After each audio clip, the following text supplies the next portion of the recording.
Hello mga ka-busy mind. So ngayon, natapos na natin ang pag-install ng panel, termination ng cable, lahat ready na yan, mayroon ng battery. So ngayon, i-testing natin kung gumagana ba ang ating panel, Novik panel. So ito ay aerosol. So kung makikita natin yan, yan ang aerosol suppression. Yun ang board ng control niya. Dito yan i-terminate sa extinguishant. So itong cable na ito, yan, papunta yan sa aerosol. So ito ang mahalagang tandaan natin.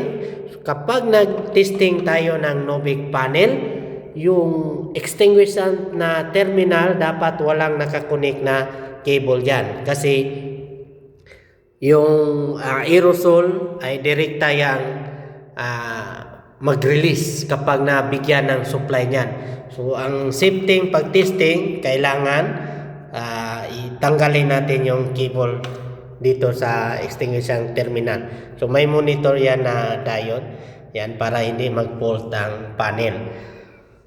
So para makasimula tayo sa pag-testing, manual testing lang natin, i-enable muna natin yung access. Yan.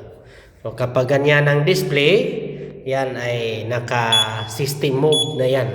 So kompleto na yung battery. So kapag normal ang panel, ito lang ang iilaw at saka itong auto manual. Para hindi mag-alarm ang buzzer sa ating panel, kailangan i-off natin yan.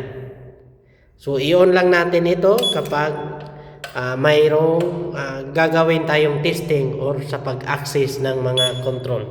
Yan ang gamit ng susi na yan. So ngayon i-testing natin.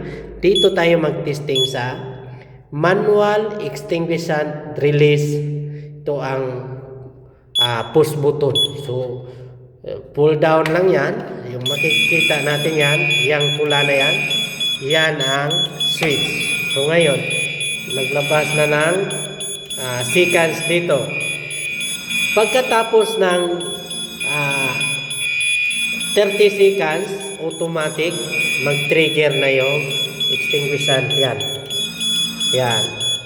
So, dito, i-hold natin. Yan. System abort. Fire suppression system abort.